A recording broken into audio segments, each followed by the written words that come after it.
Bien, buenos días. Vamos a tratar de continuar. No se han conectado todavía los chicos, pero pues vamos a intentar de todas maneras iniciar la clase. Creo que en la clase pasada terminamos de conversar sobre el artículo 20. Estamos trabajando sobre la resolución 019 del SAREN, una resolución que aplica a esas disposiciones que tienen que ver con el contexto mercantil, de la creación de las sociedades mercantiles, de la creación de las compañías anónimas. Entonces, de una u otra manera, esas más o menos son las condiciones iniciales que podríamos utilizar. No sé si el audio se escucha bien, María Gracia, por favor, eso sí me gustaría pues saberlo. Trataré entonces de grabar la clase y esperemos entonces si otros estudiantes se quieren incorporar a la clase el día de hoy. Como mencionaba, de una u otra forma, ese artículo 20 ayer hablamos de la Constitución, de esa cantidad de actas que de una u otra manera van ingresándose a el registro mercantil. Hablábamos de esa necesidad del registro mercantil, donde tuvieran entonces todos los comerciantes la posibilidad de acudir en un momento determinado a registrar su organización y que toda la comunidad de negocios de una u otra manera pudiera en cierto momento utilizar esa información que está allí, ya sea una entidad financiera porque le vaya a dar un crédito, ya sea un particular inclusive que vaya a realizar cualquier tipo de negociación. Toda esa cantidad de cosas implicaba que nosotros teníamos que presentar a algunas actas en momentos como se diera el proceso de aprobación de estados financieros, en el momento en el cual se hiciera un aumento de capital, en el cual se hiciera una reducción de ese capital social, como mencionaba el artículo 19. Estoy tratando más o menos de hacer ese repaso de lo que conversábamos ayer. Y por supuesto, entonces, lo que terminamos de conversar, que era la disolución de esas sociedades mercantiles, esos momentos en los cuales esa sociedad mercantil tiene un momento de vida, tiene un momento de que de una u otra manera se requiere concluir. Eso pues obviamente será en la aplicación de ese artículo 20 cuando de una u otra manera el tiempo que se colocó de vida en la construcción de esa empresa es superior. Entonces, en ese caso, pudiera generarse esa condición. Bien, continuamos entonces. Esos eran los requisitos más o menos que habíamos conversado hasta el día de ayer sobre el artículo 20. Entonces, la clase del día de hoy, que todavía tiene referencia a ese tema 6, y una parte de ese tema 7 que tiene que ver con los fondos de comercio, continúa en la siguiente condición. El artículo 21 dice que para la tramitación de la liquidación de sociedades mercantiles, además de los requisitos obligatorios, debe presentarse la copia de cédula de identidad, por supuesto, de los accionistas, el número de registro de información fiscal de la sociedad. Siempre se hace referencia con el número de RIF, porque es que el número de RIF se vence, eso tiene un periodo de tiempo, entonces obviamente debe buscarse la manera de que esté vigente y en ese número de RIF podría determinarse no solamente la identificación tributaria de ese contribuyente, sino también la identificación del domicilio que tenga. Las empresas pueden cambiar de domicilio en cualquiera de los casos. Cuando se va a hacer un proceso de liquidación de sociedades mercantiles, es obligatorio hacer un proceso de publicación. La publicación es una disposición fundamental en el contexto del derecho mercantil. Cuando yo constituyo una empresa, esa empresa, para que tenga carácter real de nacimiento, no solamente requiere la inscripción en ese registro, sino también requiere de que esa sea publicada. Ayer veía una noticia que todavía estoy tratando de esperar que sea una fuente más de línea, donde anunciaban que se va a hacer una modificación del Código de Comercio. Recuerde que todas estas disposiciones las estamos haciendo a través de lo que es el Código de Comercio de 1955. Si bien es cierto, es una disposición legal muy antigua y debe de hacerse una reforma, pues también tenemos el contexto político, que ya uno no sabe de una u otra manera qué vaya a suceder con esta situación. Entonces, pues esperemos a ver si mantienen algunas figuras jurídicas o no. En su caso, que se hagan algunas modificaciones, pues las estudiaremos obviamente en el transcurso de la cátedra, si es que esta modificación del código se realiza en estos últimos tiempos, en donde de una u otra manera podamos de una u otra forma trabajar y visualizar algunas cositas, ¿no?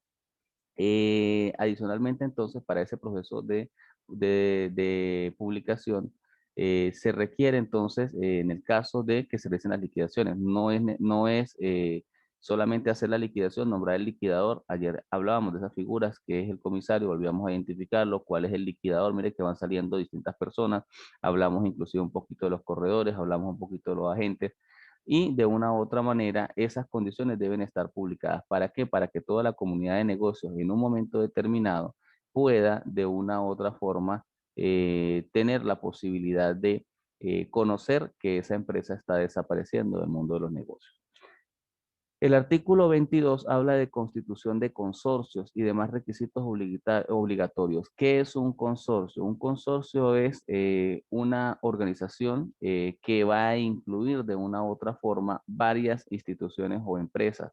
Uno de los consorcios interesantes que podemos ver son empresas Polar. Tienen distintas organizaciones empresariales con distintos objetos comerciales. Unos van desde lo que sería la cerveza, la harina pan, los productos alimenticios, en fin, pero de una u otra manera cada una de ellas son una empresa de forma independiente con un objeto y un domicilio inclusive propio y un patrimonio definido. Pero está siempre la posibilidad de que esos grupos empresariales, para que tengan mayor posibilidad financiera y económica, puedan constituirse como consorcios. Entonces, dentro de eso es una de las pautas plasmadas en el artículo 22 y allí podemos ver entonces que dentro de esas condiciones tenemos como requisito la copia de cédula de identidad de las personas que actúan como representantes legales. Recuerde que cuando estamos hablando de consulta, estamos hablando de figuras jurídicas, pueden ser sociedades anónimas o sociedades, compañías, sociedades anónimas o compañías anónimas o sociedades de responsabilidad limitada, en fin. Y adicionalmente de eso debe tenerse entonces la copia del registro de los RIF de todas esas sociedades mercantiles, todas esas empresas que van a hacer la composición de ese consorcio, de esa institución. Entonces esas son cosas que son interesantes tener allí y obviamente para que se constituya ese consorcio se debe también reservar un nombre. Ayer hablábamos entonces, cuando iniciamos con la lectura de la resolución 019, de cuáles eran esos requisitos para constituir una sociedad mercantil y uno de esos requisitos era la reserva de un nombre y ese nombre debía ser inédito, no debía ser repetido, habían que verificarlo y se cancela de cierta manera unos aranceles. Por eso, bueno, lo mismo va a suceder entonces en este caso con la constitución de consorcio. Vamos a requerir necesariamente a verificar que exista ese nombre disponible y inmediatamente entonces nosotros vamos a darle vida a esa nueva sociedad con esa denominación. Eso significa que esa organización va a ser de cierta manera constituida por distintas otras empresas. Debemos tener entonces copia certificada de los estatutos de todas las sociedades mercantiles consorciantes. ¿Por qué? Porque esos estatutos seguramente van a tener que ser modificados en cada una de las organizaciones para que se permita la asociación o la conformación de un consorcio. Me explico, si yo tengo, por ejemplo, Cervecería Polar, entonces para que pueda formar parte Cervecería Polar de Empresas Polar, que sería el consorcio, se requiere obligatoriamente que esa empresa en sus estatutos tenga la posibilidad de que se constituya en esa condición. Igualmente Alimentos Polar, que es una división de Cervecería Polar, pero que también conforma Empresas Polar. ¿Ven entonces más o menos esa diferencia? Estamos hablando de que de una u otra manera podemos buscar la forma de integrar de cierta forma distintas personas jurídicas bajo esta connotación aplicable en el artículo 22 de la resolución 019. Repito, la resolución 019 lo que hace es una ampliación de todas las disposiciones que se encuentran plasmadas en el Código de Comercio, dado que el Código de Comercio, pues en líneas generales va a generar esas pautas generales, es la palabra, y aquí va a ser un poco más específico que requiero y que voy a presentar. Vuelvo e insisto, esperaremos a ver esa modificación que anunciaban el día de ayer sobre la reforma de el Código de Comercio, eso fue en la tarde del día de ayer, y pues esperaremos entonces a ver qué traerá esa nueva disposición legal. El artículo 23 empieza a hablarme de otra condición distinta y esa es la fusión que pueda generarse entre distintas sociedades mercantiles. Una cosa es la creación de un consorcio y otra cosa es la fusión, porque la fusión es, hay una existencia, vamos a poner un ejemplo de dos organizaciones mercantiles y esas organizaciones mercantiles van a desaparecer probablemente y van a hacer una nueva que en líneas generales va a tener ese compromiso de fusión. Entonces, en este caso, no es que se van a mantener como en el consorcio varias figuras, y todas forman parte del mismo consorcio. Colocaba el ejemplo de Empresa Polar, sino que en este caso una de ellas va a pasar a formar parte de otra. O sencillamente se va a hacer un proceso de transformación cuando nace una nueva. En este primer caso que plantea el artículo 23, entonces se exige como condición indispensable la copia de cédula de identidad vigente de las personas que actúan como representantes legales y obviamente también de quienes son accionistas. Ojo, una cosa son los representantes legales, quienes conforman la junta directiva, como lo explicaba también el día de ayer, y otras muy distintas son esas personas o esos accionistas. Adicionalmente, si alguno de ellos es extranjero, pues obviamente la copia del pasaporte respectiva, por supuesto, con su visa que le permita realizar ese tipo de actividad en Venezuela.